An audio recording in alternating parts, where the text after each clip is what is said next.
अस्सलाम वालेकुम, आप देख रहे हैं एशिया एक्सप्रेस। मैं हूं शारिक नक्शबंदी। इस वक्त हम आमकास मैदान के औरंगाबाद एजुकेशन एक्सपो में मौजूद है, जहां पर एक खुसूसी सेगमेंट आईआरसी की तरफ से लगाया गया, इस्लामिक रिसर्च सेंटर की तरफ से। और आईआरसी के रूह जनाब एडवोकेट फैज़ साहब मेरे साथ मौजूद है। कुरान एंड मॉडर्न साइंस इस टॉपिक के साथ ये एग्जीबिशन ख़ासतौर से यहाँ पर लगाई गई। आइए समझने की कोशिश करते हैं कि इसके अंदर एडवोकेट फैज़ साहब ने और आईआरसी की पूरी टीम ने क्या कवर करने की कोशिश की है, किन मकासद के साथ की है। सर, आपका बहुत बहुत इस्तकबाल है। ये बताइए कि कुरान एंड मॉडर्न साइंस इस टॉपिक के साथ आपने यहाँ पर क्या प्रेजेंट करने की कोशिश की है। बिस्मिल्लाहिर्रहमानिर्रहीम। सबसे पहले तो कुरान, मॉडर्न साइंस और मुस्लिम साइंटिस्ट, इसका मकसद ये था कि नौजवान नस्ल को ये पता चले कि मुसलमानों ने माजी में, पास्ट में क्या क्या कारनामे अंजाम दिए। जनरली ये होता है, आमतौर से देखा जाता है कि हम स्कूल कॉलेज पास कर जाते हैं, लेकिन एक मुस्लिम होने के नाते हमको बुनियादी तौर से ये भी नहीं पता होता कि हमारे आबा अजदाद ने इस फील्ड में, खासतौर साइंस और टेक्नोलॉजी में क्या किया। तो यहाँ हम बच्चों को मुतारिफ़ करा रहे हैं। पहला कुरान मॉडर्न साइंस है, दूसरा मुस्लिम साइंटिस्ट का भी इंट्रोडक्शन है। मुख्तलिफ़ फील्ड्स में जो उन्होंने काम किए वो सब इसमें डिस्प्ले किए जा रहे हैं।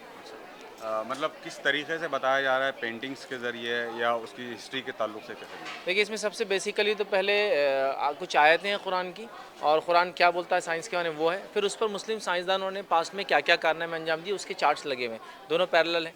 बच्चे जो हैं या वॉलंटियर्स एक्सप्लेन करते हैं आने वाले कि कुरान क्या कहता है, और फिर मुस्लिम साइंसदानों ने उसी फील्ड में क्या कारनामे अंजाम दिए हैं। जिन लोगों ने डिज़ाइन किया है और जो बच्चे रिप्रेजेंट कर रहे हैं, तो उनकी बाद अब तक ट्रेनिंग ली गई है। देखिए, जो बच्चे यहाँ, ये सब वॉलंटियर्स हैं और इनको ट्रेनिंग दी गई थी ख़ास तौर से कि कैसे इस चार्ट को एक्सप्लेन करें। प्लस बहुत सारे बच्चे जो बैकग्राउंड के नहीं थे, उनको बताया गया कि जो चीज़ें उनको एक्सप्लेन करना है उसको वो सीख ले, तजुर्बात वगैरह को देख ले, और बच्चों ने सीखा और वॉलंटियर्स यहाँ अल्हम्दुलिल्लाह उनकी तरफ से एक्सप्लेन कर रहे हैं। कितने टॉपिक कवर करने की कोशिश की गई? देखिए, यहाँ अल्हम्दुलिल्लाह चार्ट्स की शक्ल में तो तकरीबन 200 प्लस चार्ट्स लगे हैं, जिसके अंदर 40 प्लस टॉपिक्स इसके अंदर अलग अलग है, जो वेरियस साइंस की फील्ड्स है, मैथ्स की फील्ड है, बायोलॉजी, जोलॉजी, बॉटनी, ऐसे कई फील्ड्स में वो किया गया है। जियोलॉजी भी इसमें कवर करने की बहरहाल कोशिश की गई, जिसके लिए ख़ास तौर से क्रिस्टल स्टोन्स, फॉसिल्स वगैरह जो है मंगाए गए हैं। ऐसा देखने में आया है कि यहाँ पर जो है तो मुसलमानों के दौरे हुकूमत के करेंसीज, डाक टिकट वगैरह भी है, क्या है? देखिए, यहाँ एक म्यूज़ियम भी हमने ऑर्गेनाइज़ किया था। इसके अंदर 3 चीज़ें ख़ास तौर से रखी थी। कॉइन्स था, करेंसी नोट्स थे, और उसके बाद स्टैम्प्स थे।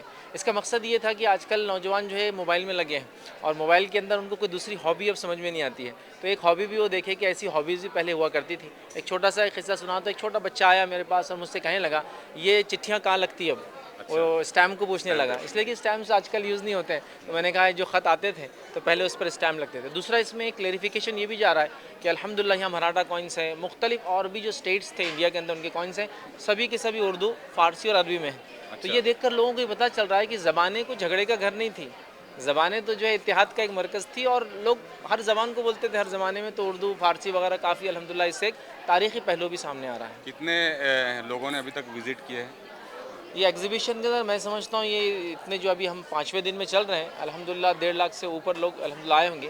खास तौर से स्कूल से आते हैं, तो सौों में वो तादाद में आते हैं, तो कभी काउंटिंग करना ज़रा मुश्किल होता है, बट अल्हम्दुलिल्लाह काफ़ी। दो दिन बचे हैं, क्या अपील करना चाहेंगे? 2 दिन बचे हैं, तो मैं अपील करूँगा जिन लोगों ने अब तक ये नहीं देखा, एक अच्छा मौका है। साथ में ये भी बताऊँगा कि ये बार हमने सारे चार्ट्स को ऑनलाइन कर दिया है। आप स्कैन कर ले कोड, और वो चार्ट को आप डाउनलोड भी कर सकते हैं, हमने किया। और आकर देखें ज़रूर, इसलिए कि एक चीज़ है आप उसको ऑनलाइन देखेंगे और दूसरा उसका एक्सप्लेनेशन सुनेंगे, तो मैं कहूँगा आकर ये फ़र्स्ट हैंड एक्सपीरियंस जो है गेन करें।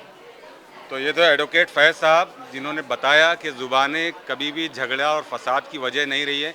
हर ज़ुबान में लोगों ने एक दूसरे को समझने की कोशिश की है, और आईआरसी का और टेक्नोलॉजी का बहुत करीबी ताल्लुक़ है। जैसे अभी फैज़ साहब ने कहा कि इन तमाम चार्ट्स को ऑनलाइन भी कर दिया गया है, स्कैन कोड के ज़रिए आप इसकी तमाम तर तफसीलात भी हासिल कर सकते हैं। तो एग्जीबिशन के आखिरी 2 दिन बचे हैं, ज़्यादा से ज़्यादा तादाद में अपने बच्चों को यहाँ पर विज़िट करवाइए, ख़ुद भी विज़िट कीजिए, ताकि हमारी मालूमात में इजाफ़ा हो और हमारी नस्लें हमारी तारीख़ से वाकिफ़ हो सके। मोहम्मद जावेद और मोहम्मद शफीक के साथ मैं शारिक नक्शबंदी, एशिया एक्सप्रेस।